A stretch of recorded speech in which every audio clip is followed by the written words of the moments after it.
Yo, listen up. You think you're free? Nah, the streets aren't quiet, they're screaming. Oh wow, every move you make, tracked, logged, filed. Your smile at the cafe? Click, captured. The way you fidget with your phone? Yeah, flagged. They've had you under the glass for months, bro. Months. And now, guess what? They don't want to just watch anymore. Nah. They want a meeting face to face, private, silent. The eye never sleeps, and that's the part that breaks most men. You thought you were walking freely. You thought your steps were yours. But every door you opened, every screen you lit up, every sigh you released into the midnight air was caught, logged, measured, like a hawk circling above prey that doesn't even know it's bleeding. And that's the cruel beauty of it. Surveillance doesn't strike fast. No, it's patient. It sits. It waits. It drinks you in like a shadow that refuses to leave your wall. And month by month, it grows heavier, pressing down on your chest until the silence in your own room feels foreign. Oh, the irony. They don't watch you because you're small. They watch you because you're sharp enough to cut. Weak ones are ignored. Sheep get herded. But you're a puzzle that unsettles them. A spark they can't smother with routine. You walk differently. You breathe differently. You don't collapse under their quiet pressure. That's why the eye chose you. Wow. Just think about it. An entire system of screens, wires, codes, satellites, and faceless watchers, all tilting their gaze toward you. Not because they love you. Nah, because they fear the possibility that you're something they can't cage. And nothing disturbs power more than uncertainty. And here's the brutal truth. You've already been turned into data. A profile, a case file thick with notes, timestamps, and observations. But that file isn't their victory. It's their confession. Because every page they've written about you screams one thing they'll never admit out loud. You matter more than you should. Yeah, they'll never say it. They'll wrap it in terms like risk or concern. But beneath the jargon, beneath the ink, the message is simple. You stand out. And standing out is the one crime their system cannot forgive. So, the months pass. The watchers keep watching. And you keep moving. Living, growing, evolving. Until the day arrives when the silence breaks. Until the message arrives. Until the whisper lands in your ear. They want to meet. Oh, that word, meeting. It sounds casual. It sounds civil, but you know better. That's not a meeting, that's a test. That's the shadow stepping out of the corner and asking if you've noticed it all along. They don't want to talk. They want to measure. They want to see if you'll break when the mask of silence finally speaks. And maybe, just maybe, they want to know if you're the kind of person who bends or the kind of person who burns. Because when the hunter finally shows itself, the story changes.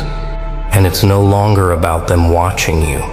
It's about them realizing you've been watching yourself. And that's the part they can't calculate.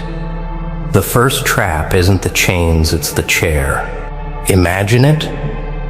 A room without windows. No clocks. No drafts of air to remind you that the outside world still exists. Just 4 blank walls, a table, and that single chair they've saved for you. That's where they'll place you. That's where they'll test you. They'll smile, but the smile won't reach their eyes.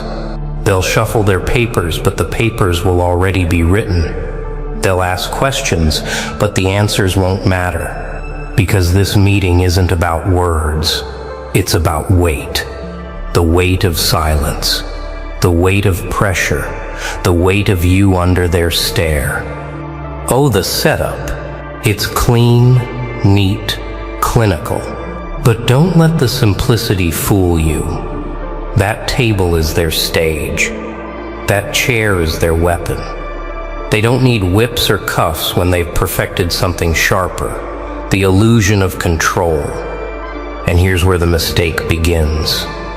They think you walked in unarmed. They think surveillance weakened you, drained you, stripped you down to data. But in reality, every month they watched, you adapted. You learned to breathe under pressure. You learned to move with shadows instead of fighting them. You learned that silence could be louder than any confession. Wow. That's the irony. Their patience trained you. Their surveillance sharpened you. What they thought was a leash became your forge. And now, when you sit in that chair, you don't come as prey. You come as a storm contained in human skin. Yeah. They'll lean forward trying to sense weakness. They'll lower their voices pretending to be calm, pretending to be in control. But the truth seeps out in the cracks, the way they adjust their tie too often, the way their pen clicks one time too many, the way their gaze flickers when you don't play along. They expect trembling. They expect collapse. Instead, they're confronted with stillness. Nah, you don't need to flail or shout.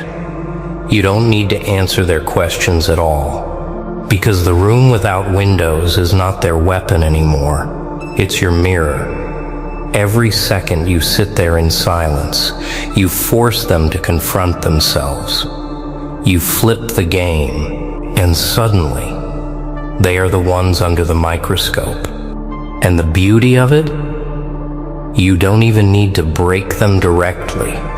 You just let them realize what they've unleashed.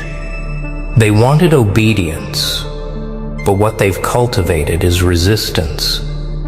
They wanted control, but what they've sculpted is defiance. The chair they thought would contain you is the very stage that reveals you. And when they finally understand that, the silence in that room won't belong to them anymore. It'll belong to you. Control isn't stolen with fists. It's stolen with stillness. You sit there. No words, no answers.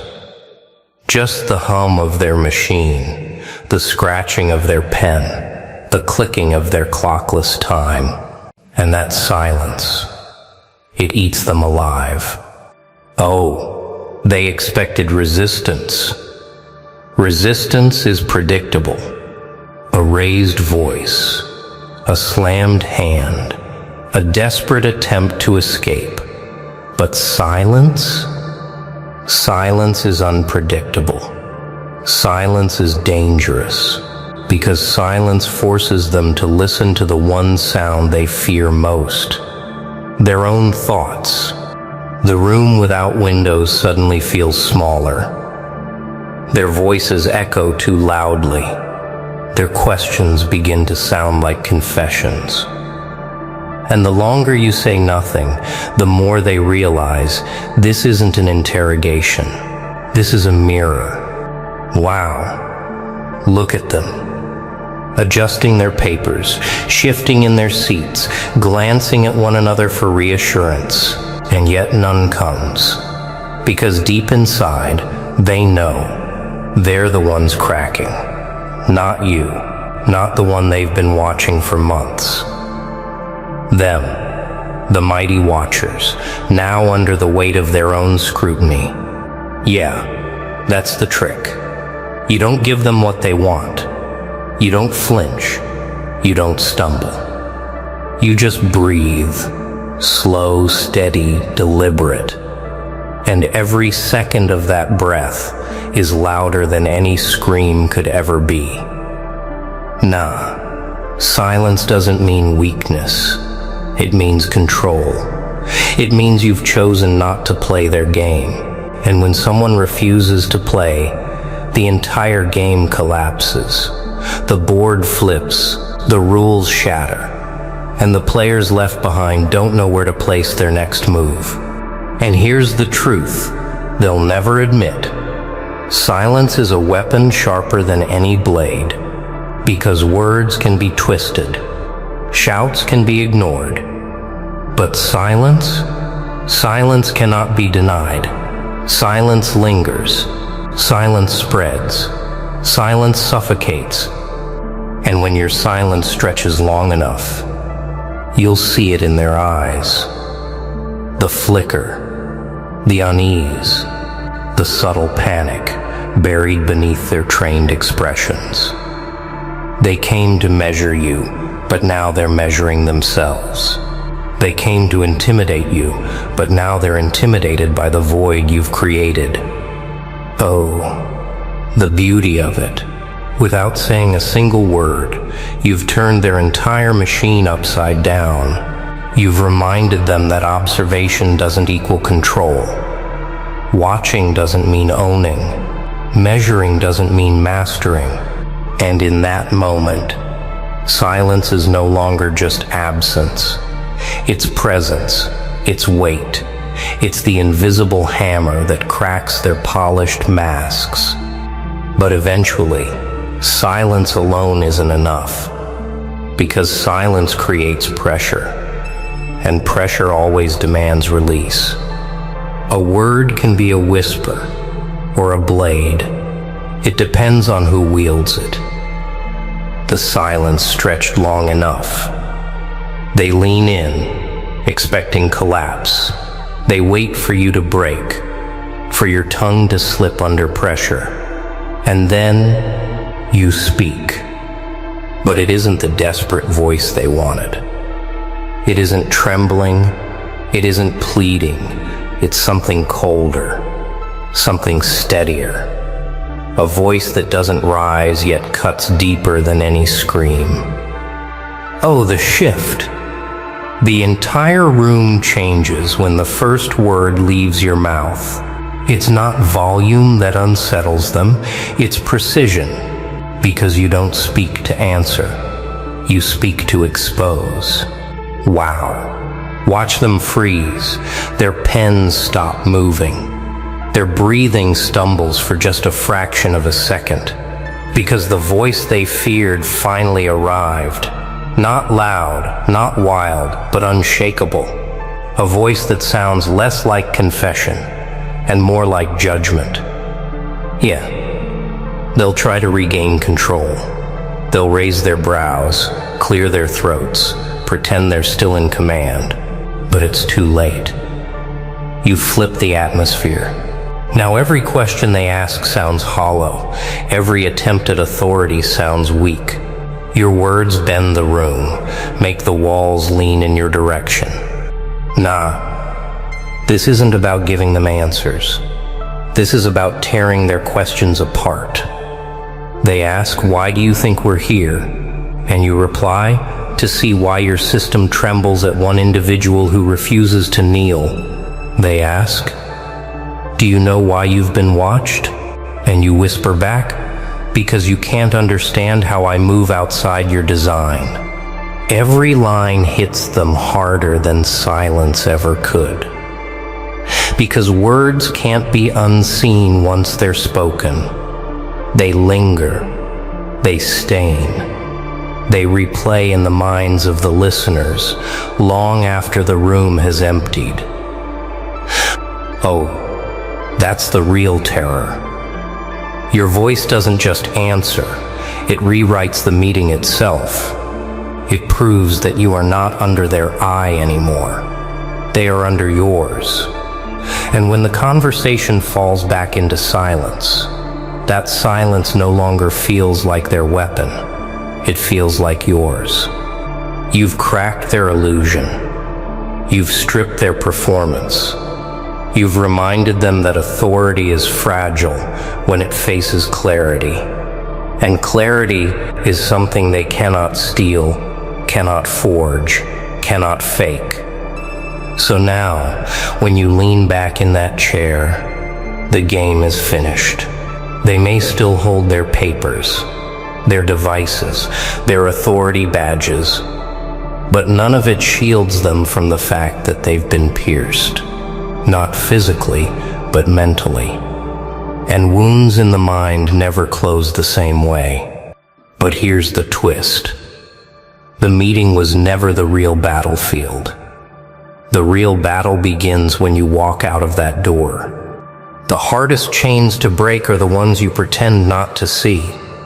You know what's wild? Most people walk around with invisible shackles on their minds, and they don't even flinch. They've gotten so used to their own limits that they actually start calling them normal.